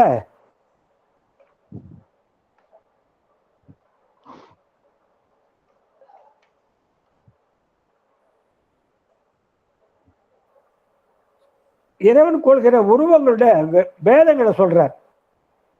இறைவன் கொள்கிற உருவங்கள்ல பேதங்கள்லாம் வேறுபாடுகள் அதை சொல்லி அவற்றின் தொழில்களை சொல்றாரு. அந்த பிரமாணத்தால் கூறுகிறார். எப்படி இருந்தாலும் இறைவன் அசிந்ததன் திருப்பி வலியுறுத்துகிறார். பெருமானின் வடிவம் உலகிற்கு அப்பாற்பட்டது. பெருமானுடைய வடிவம் என்பது உலகை கடந்தது. அது ஒவ்வொரு உயிரின் உள்ளே இருப்பது. பெருமானுடைய அந்த ஆற்றல் என்பது நம்ம ஒவ்வொரு உயிரும் உள்ளே இருக்கு. ஒன்றாய் வேறாய் உடனாய் இருக்கிறார். உலக மயமாக விளங்குவது பெருமானுடைய அந்த தன்மை உலக மயமாக விளங்குது. ஆகவே ஏனைய தேவர்கள் போல அவர் ஒருவர் அல்ல. மற்ற தேவர்கள்லாம் இருக்காங்க, சக்தி உள்ளவங்களாம் இருக்காங்க. அவர்கள் தேவர்கள் போல இறைவன் அப்படி இல்லை. உலகம் மாயிலிருந்து இறைவனால படைக்கப்பட்டாலும் அந்த உலகம் இறைவனிலிருந்து தோன்றிதான் கூறுகிறோம். இப்போ உலகம் மாயிலிருந்து தான் படைக்கிறார். அந்த உலகத்தை இறைவனிலிருந்து தோன்றுவதாக நாம் ஏன் சொல்லுகிறோம் என்றால் அது பங்கஜ நியாயன்றாங்க. பங்கஜ நியாயம் என்றால் இப்போ தாமரை விதை வச்சிருக்கோம். தாமரை விதையை நம்ம ஒரு குளத்துல விதையை போடுறோம். அந்த தாமரை விதையை கொஞ்ச நாளில் தாமரை முளைச்சி செடியாகி மேலே வெளியே தெரியுது. ஆனால் தாமரைக்கு என்ன சொல்றான்? வடமொழியில் பங்கஜன்றான். பங்கம் என்றால் சேரு, ஜம் என்றால் தோன்றுதல். அந்த தாமரை சேற்றிலிருந்து தோன்றவில்லை. தாமரை தோன்றுவது அதன் விதையிலிருந்து தாமரை தோன்றுது. ஆனால் சேரு அந்த தாமரை தோன்றுவதற்கு உதவியது. ஆகவே சேற்றை பெருமைப்படுத்த தாமரைக்கு பங்கஜன் பேர் வச்சான். அதனாலே இறைவன் மாயிலிருந்து உலகத்தை படைத்தாலும் அவரிடமிருந்து தோன்றுவதாக கூறுவது மரபு. ஏனென்றால் மாயையும் அவருக்குள்ள அடக்கம். மாயை எங்க இருக்குங்க? அவர் கண்ட்ரோல்ல தான் இருக்கு. ஆகவே மாயிலிருந்து தோன்றிய உலகத்தை இறைவனிலிருந்து தோன்றியதாக கூறுவது ஒரு மரபு. ஏனென்றால் மாயைக்கும் ஆதாரம் அவர் தான். மாயை இறைவன் ஆதாரம், மாயை ஆதேயம். ஆதாரம்னா அதை தாங்குபவர், ஆதேயம்னா அங்கே இருக்கிற பொருள். அப்புறம் இறைவன் என்ன சொல்றாங்க? விஸ்வாதிகன்றாங்க. விஸ்வாதிகன் என்றால் உலகை கடந்தவன் பேர். விஸ்வாதிகன்னா உலகை கடந்தவன். விஸ்வ காரணம்னா உலக தோற்றத்துக்கு காரணமானவன். இறைவன் உலக தோற்றத்துக்கு காரணமானவன். விஸ்வ அந்தர்யாமின்னா உலகத்தின் உள்ளே நிறைந்திருப்பவன். உலகத்தின் உள்ளனா உலகத்தில் உள்ள பொருட்கள், உயிர்கள் எல்லாவற்றிலும் நிறைந்து இருப்பவன். விஸ்வரூபினா உலகமே வடிவானவன். பெருமான் தான் உலக ரூபியா இருக்கார். அவர் வடிவம் தான் உலகமே, அவர் வடிவம் தான். அப்புறம் விஸ்வநாதன்னா இந்த உலகத்துக்கே அவர் தான் தலைவர். இப்படியாக பெருமானை பல விதங்களில் சொல்றாங்க. விஸ்வாதீகன், விஸ்வகாரணன், விஸ்வ அந்தர்யாமி, விஸ்வரூபி, விஸ்வநாதன் இப்படின்னு சுருதிகளை கூறுவது. ஆகவே இதெல்லாம் நமக்கு யாருக்கும் தெரியல. பெருமானுடைய பெருமை நமக்கு புரியல. அவருடைய திருமணி அவர் சக்தியால கொள்கிறாரு. ஆகவே உயிர்கள் மேல் உள்ள கருணையால அந்த வடிவங்கள் எடுக்கிறாரு. அவர் திருமேனி உலகனை கடந்தது என்பது யாருக்கும் தெரியாது, நமக்கு புரியல. அவர் திருமேனி என்பது உலகத்தை கடந்தது. அவர் திருமேனிலிருந்து அது உலகமே தோன்றுது. இதெல்லாம் நமக்கு யாரும் உணரலன்ற. இறைவனே அகில உலகத்துக்கும் எல்லா உயிராக விளங்குகிறான் என்பதையும் நம்ம புரிஞ்சுக்கல. அவனே உலகமாக நிற்பதையும் உணரவில்லை. இப்படிப்பட்ட சிவபெருமான பெருமையை உணர மாட்டாத மனிதர்கள் அவனை உலகில் உள்ள மற்ற தேவர்களை ஒருவன் போல நினைக்கிறோம். அப்படி இல்லப்பா, அது இறைவன் தேவர்களில் ஒருவன் அல்ல, மற்ற தெய்வங்களிலே ஒருவர் அல்ல. கடவுள் வேற, தெய்வம் வேறங்க. கடவுள் என்றால் பிறப்பு இறப்பு இல்லாதது. எது பிறக்கலையோ எது இருக்காதோ அதான் கடவுள். தெய்வம் என்றால் பிறப்பு இறப்புக்கு உட்பட்டது. பிறந்தால் இறந்தால் அது கடவுளாக மாற முடியாது, தெய்வம்தான். ஆகவே அவருடைய பெருமையெல்லாம் இப்படி இருக்கு. அவர் உலகை கடந்தவர், உலக தோற்றத்துக்கே காரணமானவர், உலகத்தின் உள்ளே நிறைந்தவர், உலகமே வடிவானவர், உலகத்துக்கே நாதனாக இருப்பவர். ஆகவே இதெல்லாம் நம்ம உணர அதை என்ன சொல்றோம், அவர் தேவர் இல்லை ஒருவன் என்று நம்ம நினைத்துக் கொள்கிறோம். அது அப்படி அல்ல அப்படின்றார். 69ல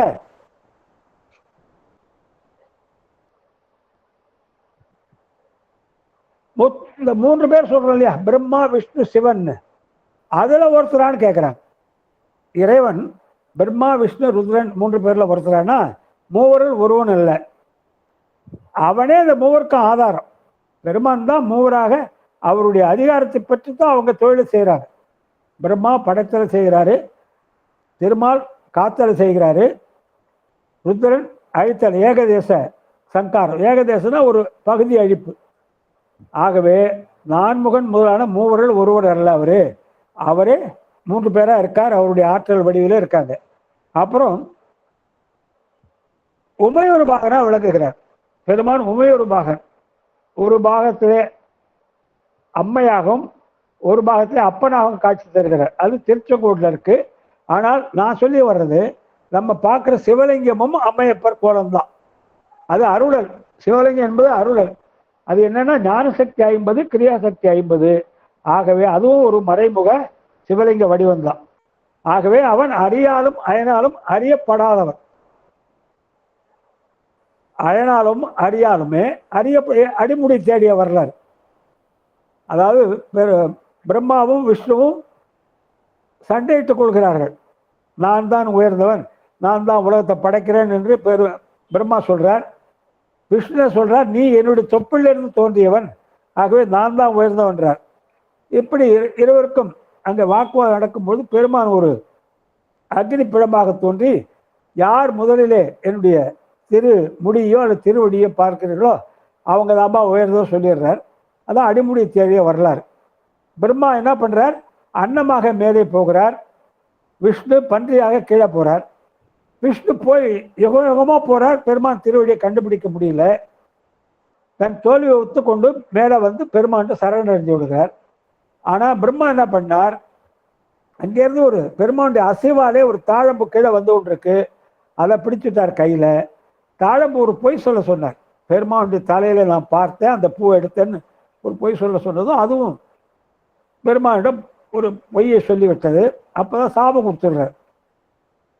பூஜைக்கே என்ன வேணுமோ தாழம்பூ உதவாது அப்படின்னு சொல்லிட்டார். இருந்தாலும் அதனுடைய வேண்டுகோள் படி அந்த சிவராத்திரியில் ஒரு காலத்துக்கு அதை உபயோகப்படுத்துகிறாங்க. பிரம்மாவுக்கு கோயிலே இருக்கான்னு சாபத்தை கொடுத்துட்டார். ஆனால் அந்த அடிமுடி தேடிய வரலாறு என்னன்னாங்க, அது தத்துவம் என்னன்னா, கல்வியாலோ செல்வத்தாலோ இறைவனை அறிய முடியாது. அந்த அடிமுடி தேடிய கதை நம்ம சொன்னா கூட அது உள்ள தாத்பரியம் என்னன்னா, கல்வியாலோ செல்வத்தாலோ இறைவனை அறிய முடியாது. கல்வின்னா என்னங்க, பிரம்மா சரஸ்வதி கல்விக்கு அதிபதி. நம்ம நிறைய படிச்சிருக்கோம், அதனால கடவுளை நம்ம உணர்ந்து விடலாம் முடியாது. கல்வியால இறைவனை அறிய முடியாது. திருமால் யாரு, லட்சுமி செல்வத்துக்கு அதிபதி, அவரால் அறிய முடியாது. கல்வியாலோ செல்வத்தாலோ இறைவனை அறிய முடியாது. நம்ம எவ்வளோ பெரிய செல்வம் படைத்திருந்தாலும் அதை கொண்டு இறைவனை அறிய முடியாது. இன்னொன்று முக்கியமான கருத்துங்க, இயற்கைக்கு மாறான செயல் பலன் தராது. இயற்கைக்கு மாறானது பலன் தராது. எப்படின்னா, பிரம்மா வந்து தாமரையில் வசிக்கிறவர், சரஸ்வதி எங்கே இருக்காங்க, தாமரையில் இருக்காங்க. இப்போ பிரம்மா தாமரையில் இருக்கார். இறைவன் திருவடி நம்ம என்ன சொல்கிறோம், இறைவன் திருவடியை திருவடி தாமரைகள்ன்றோம். அப்போ பிரம்மா வந்து கீழ்நோக்கி போயிருக்கணும். பன்றி எங்க வாழுதுங்க, பன்றி காட்டில் வாழக்கூடியது. பெருமான் சடை முடி காடுன்றாங்க, சடை காடுன்றாங்க. அப்ப திருமால் வந்து மேலே போயிருக்கும். ஆனா இவங்க 2 பேரும் மாறா போயிட்டாங்க. பிரம்மா திருவடி நோக்கி போயிருக்க வேண்டும், திருமால் திருவடி நோக்கி போயிருக்க வேண்டும். ஏனென்றால் இறைவன் திருவடி தாமரை என்றோம், பன்றி காடிலே வாழ்வது, பெருமான் சடை காடுன்றோம். அவை மாற்றி போனதாலே இயற்கைக்கு மாறான செயல் எப்போதும் வெற்றி கொடுக்காது. ஆகவே அவர் எப்படிப்பட்டவர்னா மும்மூர்த்திகள் ஒருவர் அல்ல, 3 வடிவா இருக்கார். லயசிவன், போக சிவன், அதிகார சிவன் 3ஆ இருக்கார். லயசிவன் நான் சொன்னதுதான் உங்களுக்கு. அந்த சிவம், சக்தி, நாதம், விந்து, இது 4ம் லயசிவன். சிவம், சக்தி, நாதம், விந்து, இது 3மே 4க்குமே லயசிவம். லயம்னா ஒடுக்கம். உலகம் பூரா எங்க போய் ஒடுக்குது? சிவத்துல தான் ஒடுங்குது. ஆகவே அது என்ன சொல்றாங்க? நிற்களம். நிற்களம்னா அருவன் அர்த்தம், உருவம் இல்லாது. சிவம், சக்தி, பரமசிவன், பராசக்தி மேல இருக்கார், தத்துவங்களுக்கு மேல இருக்கார். ஐந்தொழில் பண்ணும் போது என்ன பண்றார்? நாதம் விந்துவா வர்றார். நாதம் என்பது அபரநாதம், விந்து என்பது அபர விந்து. நாதம் ஞானம் 100%, விந்து கிரியை 100%. ஐந்தொழில் செய்ய புகும்போது முதல்ல தோன்றுவதுதான் சதாசிவம். இப்ப இந்த 4மே அருவம். சிவம், சக்தி, நாதம், விந்து 4ம் அருவம். லயம். லயம் என்றால் உலகமெல்லாம் போய் ஒடுங்குற இடம். அடுத்தது போக சிவம், இது லயசிவம். இது 4 லயசிவம். போக சிவம் என்பது காத்தல், சதாசிவமூர்த்தி. அதுல என்ன இருக்குங்க? ஞானம் 50, கிரியை 50 இருக்கு. அதுதான் நான் மறைமுக அர்த்தநாரீஸ்வர வடிவன்ற. ஞானம் என்பது பெருமான், கிரியை என்பது சக்தி, அது காத்தல், அது போக சிவம். இது சகல நிற்கலம். சகல நிற்கலம் என்றால் அருவுருவம்னு பேர். அடுத்தது அதிகார சிவம். அதிகார சிவம்னா மகேஸ்வரம், சுத்த வித்தை தான் 3ஆ மாறுது. திருப்பி ஞாபகம் வச்சுங்க, சிவ தத்துவத்தில் வர சுத்த வித்தை நாதம், விந்து, சதாக்கியம், மகேஸ்வரம், சுத்த வித்தை இருக்கு பாருங்க. அந்த சுத்த வித்தை தான் அயன்மால் ருத்ரனா மாறுது. ஐந்தொழில் பண்ணும்போது இதை 3மே அயன்மால் ருத்ரனா மாறுது. அப்போ அதிகார சிவம் என்பது மகேஸ்வரம், அயன், மால், ருத்ர 4ம் அதிகார சிவம். இது படைத்தல், இது வந்து சகலம், உருவம் உள்ளது. ஆகவே இறைவன் இப்படிப்பட்ட 3 விதங்களில் இருக்கிறாரு. லயசிவனா இருக்காரு, போக சிவனா இருக்காரு, அதிகார சிவனா இருக்காரு. லயசிவம் என்பது சிவம், சக்தி, நாதம், விந்து, ஒடுக்கம். போக சிவம் என்பது சதாசிவம், அருவுருவம். முதல்ல சொல்றது அருவம். அடுத்தது அதிகார சிவம் என்பது மகேஸ்வரம், அயன்மால், ருத்ரன். இது 4ம் சேர்ந்து உருவம். இப்படியா இருக்கார். அவர் மும்மூர்த்தியில் ஒருவர் அல்ல. பிரம்மாவால திருமாலெல்லாம் அடைய முடியாதவர், அறிய முடியாதவர். இப்படிப்பட்ட பெருமைகள்லாம் அவருக்கு இருக்கு. அடுத்து 70ஆம் பாடல். 70 முடிச்சிடலாங்களாமா? 70ஓட ஆமா முடிச்சிடலாங்கப்பா. இல்ல 69 முடிக்கலாமா? 70 போகலாமான்ற? 70க்கு போலாம், 70க்கு போலாம். சரி. இறைவன் 3 வடிவம் இருக்கிறாருங்க. போக, யோக, வேக வடிவம் எடுக்கிறார். பெருமான் எடுக்கிறது போக, யோக, வேக வடிவம். இதுல என்ன பண்றாருன்னா, போக வடிவம் பெருமான் எடுத்தாதான் நம்ம உலக இன்பத்தை நுகர முடியும். அம்மையப்பரா இருந்து நமக்கு உலக இன்பங்களை கொடுக்கிறார். அதே மாதிரி யோக சிவன் தட்சிணாமூர்த்தியா இருக்கிறார். அப்பதான் குரு பரம்பரை நிலைக்கும். வேக சிவனா இருந்து தீயவர்களை அழிக்கிறார். அப்போ நமக்கு உடைய துன்பங்களை போக்குகிறார். இப்படி 3 உருவங்கள்ல நமக்கு அருள் பாலிக்கிறாரு. இதுல என்ன சொல்றாங்க? இந்த 3 உருவங்கள்லையும் அவர் அருள் பாலிக்காவிட்டால் உலக மக்கள் அந்த பயனை அடைய முடியாது. இப்போ ஒரு சமயம் பெருமான் நெட்டையில இருக்கார். அப்போ இங்க வரம் கொடுத்துட்டார். தேவர்களுக்கு என்ன வரம் கொடுத்தார்? எம்மை போல உள்ள ஒரு சக்தி உள்ள பிள்ளையை கொடுக்குறேன்னு வரம் கொடுத்துட்டார். ஆனால் நெட்டையில் இருக்கார். இப்போ திருமாலாம் பார்த்தார்கள், பெருமான் நெட்டையில் இருக்கார், பார்வதி தேவி அந்த மலையரசு மகளாக பிறந்திருக்காங்க. இருவருக்கும் திருமணம் நடந்தால்தானே குழந்தை தர முடியும் சொல்லிட்டு மன்மதனை ஏவி அந்த பெருமானுடைய நெட்டையை மலரம்போல கலைக்கிறார். யார்? திருமால். அப்பதான் நெட்டை கண்ணை பார்க்கிறார், அவன் எரிஞ்சுடுறான். பிறகு மலையரச மகளை திருமணம் செஞ்சுக்கிறார். அப்போ அம்மையப்பரா இருந்தால்தான் நம்ம உலக இன்பங்களை அனுபவிக்க முடியும். பெருமான் அம்மையப்பராக அருள் பாலிக்காவிட்டால் நாம உலக இன்பங்களையே அனுபவிக்க முடியாது. அதே மாதிரி அதான் கல்யாண சுந்தரர், அம்மையப்பர்லாம் கல்யாண சுந்தர கோலம். தட்சிணாமூர்த்தி அவர் தான் முதல் குரு, ஆதி குருன்னு சொன்னோம். அவர் உலகிற்கு குரு பரம்பரை தோற்று வைக்கிறார். இந்த யோக வடிவத்தில் இருந்து தான் குரு பரம்பரை தோற்று வைக்கிறார். அடுத்தது வேக வடிவம். இந்த அட்டை வீரட்டு செயல் இருக்குல்ல பாருங்க, 8 வீர செயல் பண்றாரு பெருமான், அதெல்லாம் வேக வடிவம். இந்த 3 நிலைகளில் பெருமான் இருக்கிறதுனால்தான் நமக்கு வாழ்க்கையிலே இன்பம் கிடைக்குது, குரு பரம்பரை நிலைக்குது, நம்ம நம்ம துன்பங்கள்லாம் அழியுது. ஆகவே சிவபெருமான் போக வடிவம் கொண்டு அருளாவிட்டால் உலக மக்கள் இன்பத்தை தூய்க்க முடியாது. அதே மாதிரி யோக வடிவம் கொள்ளாவிட்டால் உயிர்கள் ஞானம் பெற முடியாது. அவன் வேக வடிவம் கொள்ளாவிட்டால் உயிர்கள் தங்கள் வினைகளை போக்கிக் கொள்ள முடியாது. ஆகவே உலக மக்கள் பொருட்டு அவர் 3 விதமான வடிவங்கள் எடுக்கிறார். போக வடிவம், யோக வடிவம், வேக வடிவம். போக வடிவம் என்பது அம்மையப்பர், யோக வடிவம் என்பது தட்சிணாமூர்த்தி, வேக வடிவம் என்பது அந்த அட்டை வீரட்ட செயல், திருமரு சம்ஹாரம், அது திருக்கண்டியூர் பெருமன் தலைக்கு வந்து 8 வீரட்ட செயல் இருக்கு, அதெல்லாம் அது அடங்கும். ஆகவே என்ன தாத்பரியம்னா, உலக மக்கள் எந்தெந்த பயனை அனுபவிக்க வேண்டும் என்றாலும் இறைவன் அதற்கு ஏற்றாற் போலே அங்கே அருள் பாலித்தால்தான் உலக மக்கள் இந்த இன்பங்களை தூய்க்க முடியும். இல்லாவிட்டால் உலக மக்கள் இந்த இன்பங்களை தூய்க்க முடியாவிட்டார். ஆகவே அவர் எல்லாமே அருள் தான், அவர் செய்யறதெல்லாம் அருள் தான், உலக மக்களுக்காக தான் எல்லாம் செய்கிறாரு. அவர் அப்படி செய்யாவிட்டால், போக வடிவம், யோக வடிவம், வேக வடிவம் கொள்ளாவிட்டால் உயிர்கள் அந்தந்த பலனை அடையவே முடியாது அப்படின்ட்டாங்க. இதோட 70 முடியுதுங்க. 60 70 வந்திருக்கும். 71 போலாங்களா? அடுத்த வாரம் வச்சுக்கலாங்களா? அடுத்த வாரம் வச்சுக்கலாம்ப்பா. அடுத்த வாரம் வச்சுக்கலாம். ஆமா, 60 70 வரைக்கும் வந்திருக்கும்.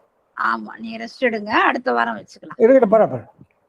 சரி, இல்ல 10 பாடல் போனா முடிச்சிடலாம். ஒரு 10 பாடல் வந்தாலே உங்களுக்கு ஒரு மாசத்துக்கு 40 பாடல் ஆயிடுதுல்ல. சரிங்க, சரி. சரிம்மா, சரி. அம்மா, புவனேஸ்வரி அம்மா பேசுங்கம்மா. வணக்கம்மா. திருவடி வணக்கம் ஐயா. வணக்கம். திருவடி வணக்கம். வணக்கம். அம்மா நிறைய கருத்தெல்லாம் போட்டுட்டு இருந்தாங்க. பசங்க பேர பிள்ளை வீட்டுக்கு வந்தனால எதையும் எடுத்து எழுத முடியும். இப்பதான் 67 அது பாட்டு எழுதின்னு தான் நீங்க அதுக்குள்ள நீங்க வகுப்பு ஆரம்பிச்சிட்டீங்க. புக்க வச்சு பாத்துன்னு இருக்கிறேன். ரொம்ப சிறப்பா இருந்த நீங்க சொன்னதெல்லாம் விளக்கமா நல்லா புரிஞ்சுது. இறைவன் வந்து 3 உருவம் கொள்றது எதுக்காகன்னு சொன்னீங்க. அதான் வந்து நம்ம பொருட்டு அந்த ஆன்மாவையும் பொருட்டு தான் அந்த வடிவு எடுக்கிறாருன்னு சொன்னீங்க. அடுத்து வந்து இந்த இறைவன் வந்து மாயை வந்து உலக படைக்கிறாரு. ஆனா மாயை வந்து அவர் உடம்பு வந்து மாயையில ஆனது இல்ல, அவர் வந்து அருள் திருமேனி அப்படின்னு சொன்னீங்க. நமக்கு தான் உங்க கரு திருமேனி, அவருக்கு வந்து அருள் திருமேனின்னு சொன்னீங்க. அவர் நினைச்ச மாசத்துல எது ஒன்னாலும் எடுப்பாரு அப்படின்னு சொன்னீங்க. ரொம்ப சிறப்பா நல்லா புரிஞ்சுதுங்க ஐயா. இது மாதிரி நீங்க எழுதி போட்டுட்டு அனுப்பிச்சுட்டு நீங்க பேசும்போது எனக்கு நல்லாவே புரியுதுங்க ஐயா. ரொம்ப சிறப்பா இருந்து உங்க திருவடியை வணக்கிறேங்க ஐயா. நன்றிங்க ஐயா. திருச்சிட்டோம். நன்றி. அனைத்து அனைத்தையா திருவடி பண்ணிக்கிறேன். திருச்சிட்டோம். இன்னைக்கு மருத்துவர் ஐயா கூட வந்திருக்காருங்கய்யா. நீங்க சொல்லுங்க. எப்பயுமே ஐயா பேசுறத நாங்க கருத்து சொல்லுவோம். இன்னைக்கு ஐயா போயிட்டாரு போல் இருக்க. சிவா மற்ற அடியார் பேசுங்கம்மா. மற்ற அடியார் திருவடி வணக்கம் ஐயா. வணக்கம்மா. திருவடி வணக்கம். வணக்கம். ஒரு பாட்டுக்கு மட்டும் நீங்க சொன்னதை மட்டும் சொல்றேன். நான் நிறைய எல்லாம் எனக்கு பேச வராது. அந்த இறைவன் உருவம் தாங்கி வர்றது ஆன்மாக்களை உய்யும் பொருட்டு வராரு. அது வந்து ஆமாமா. குரு வடிவா குரு வடிவம் தாங்கி வராரு. அந்த குரு ஆமா. பரம்பரை வளர்றதுக்கே தோற்றுவிக்கிறார். அவரு உருவம் தாங்கி வர்றதுனால தான்ன்றது ஆமா. சொன்னீங்க, கருத்து சொன்னீங்க ஆமா, ஐயா. ஆமா. அது மட்டும் நான் சொல்றேன். எனக்கு நிறைய எல்லாம் பேச வரல. இருக்கட்டும், அஹ் இருக்கட்டும்மா. சிறப்பு ஐயா, நல்லா கேட்டிருக்கேன். நல்லது, நான் உங்க நல்லது, வகுப்பை மட்டும் மிஸ் பண்ண மாட்டேன். ஏதாவது எனக்கு உடம்புக்கு முடியலன்னா தான் நின்றுடுவேன். நல்லதும்மா, நல்லா நல்லது, இருக்கணும் நீங்க, நல்லது. இன்னும் நல்லா வணக்கம்மா, இருக்கணும். வணக்கம்மா, நல்லதும்மா. வாழ்த்து பாடல் பாடிட்டு மற்றடியாருக்கெல்லாம் வாய்ப்பு கொடுக்குறோம். வான்முகில் வளாது பெய்க மணி வளம் சுரக்க மன்னன் கோன்முறை அரசு செய்க குறைவிலாது உயிர்கள் வாழ்க நான் வரைய அறங்கள் ஓங்க நல்தவம் வேள்வி மல்க மேன்மை கொள் சைவ நீதி விளங்குக உலகமெல்லாம் மேன்மை கொள் சைவ நீதி விளங்குக உலகமெல்லாம் ஆறிரு தடந்தோள் வாழ்க அருமுகம் வாழ்க வெற்பை கூறுசை தனிவேல் வாழ்க கொக்குடம் வாழ்க செவ்வேல் ஏரிய மங்கை வாழ்க யானை தன் அணங்கு வாழ்க மாறிலா வள்ளி வாழ்க வாழ்க சீரடியார் எல்லாம் மாறிலா வள்ளி வாழ்க வாழ்க சீரடியார் எல்லாம் வாழ்க சீரடியார் எல்லாம். திருச்சிற்றம்பலம். ஐயா பொன்னுசாமி சொல்லும்மா. ஐயா, நீங்க பேசுங்கய்யா. சிவாய நம. திருச்சிற்றம்பலம்மா. ஐயா வணக்கம், சொல்லுங்கய்யா, சொல்லுங்கய்யா, வணக்கம். ஐயா வணக்கம் ஐயா. சிவாய நம. ஐயா